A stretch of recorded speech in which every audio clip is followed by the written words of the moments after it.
So the next thing I did was to cut out a rabbet to accept the trim that will finish off the edge of the hatch, both on the hatch side and also on the trailer side. I'll put a link in the description to the bit that I use for that. It's a specialty bit for cutting rabbets of particular depths. It has bearings that let you cut for different depths, so I'll leave a link in the description to that. After we did that, we put the skin on. Basically put the skin on the side, stand it up, trace it along the edges, leaving a little bit, maybe a quarter of an inch or so to make it fit, and then cut all those pieces out. I did not get any video of that, but it's pretty straightforward. If you've made it this far, that should be a pretty easy process to handle there. So you can see here we've routed out the 1/8 inch on here and the 1/8 inch on here. We've routed out the metal to match. Haven't put it down yet. That gap there is about a quarter to about a quarter or so, all the way around here. You're just kind of holding the hatch up there to make sure that it fits. You can see that gap there.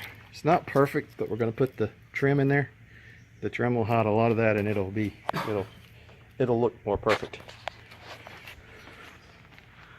Also see on the top here, we've got about the same 1/4 inch gap all the way down. The hatch hinge will fill that up.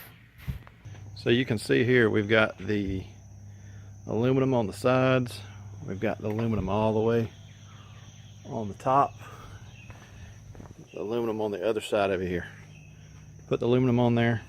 We traced around the curve up here, we traced around the curve in the back, then we took the aluminum off, we cut that out within about a 1/4 of an inch of the side. Then we started at the side over here, or actually we started at the front.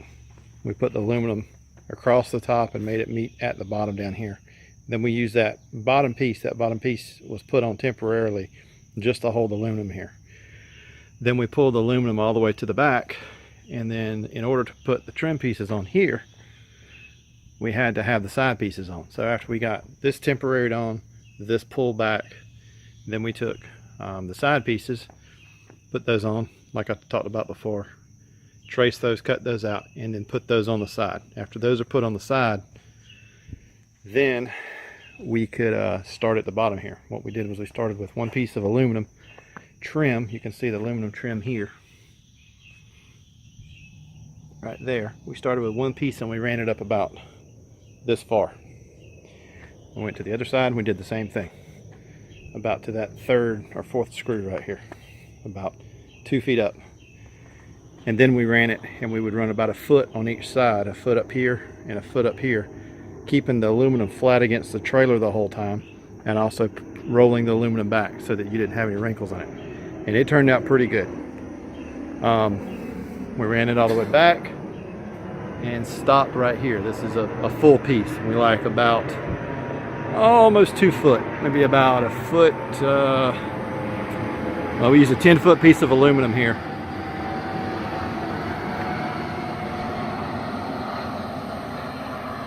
We used a 10-foot piece of aluminum here, and we cut off about 4 inches. So 4 inches short of having 10 foot there. So this is probably about a foot and maybe 8 inches or so right here.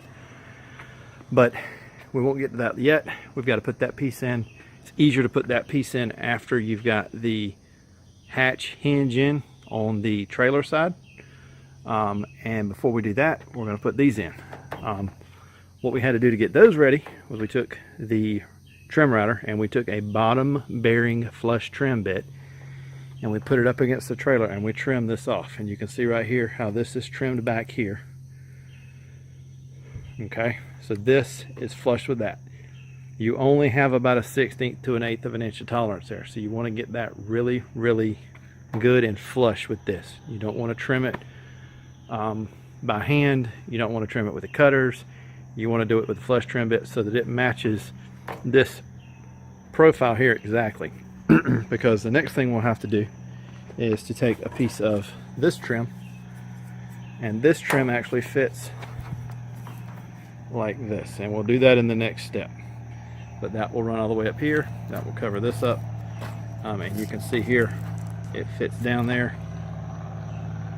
okay? And you only have maybe about 1/8 of an inch there to play with. So that's it for all the trim. That's it for the aluminum. Once we had the side walls ready to go and the metal was trimmed off, we had to put the trim pieces on the side. So what we did was took the trim pieces and started at the bottom. I used a mallet and I fit those trim pieces to fit the curve of the trailer. Pretty simple. You just have to take your time and make sure you get them up nice and tight up against the curve of the wood on the back of the trailer so that they sit down nice and tight against the trailer and also nice and tight against the aluminum siding. One thing to note there is that I used 3/4 inch, number 6 and number 8 depending on where I was at, flathead stainless steel screws. I used OSI quad to seal it up, and I used a hacksaw, a Dremel tool, and some files to make everything fit up nice and tight. Those were my tools of choice for most of the metal fitting and metal work on this part of the trailer. So I'm fitting the trim here around the back. You can see we've got the hatch hinge on there on the body. And then I took a piece of the roof molding. This is the roof molding just like I put here. And I took and I cut out a notch. You can see that's a little bent, but that's real soft. It'll flatten back out. And I cut a notch so that it would fit right up underneath there.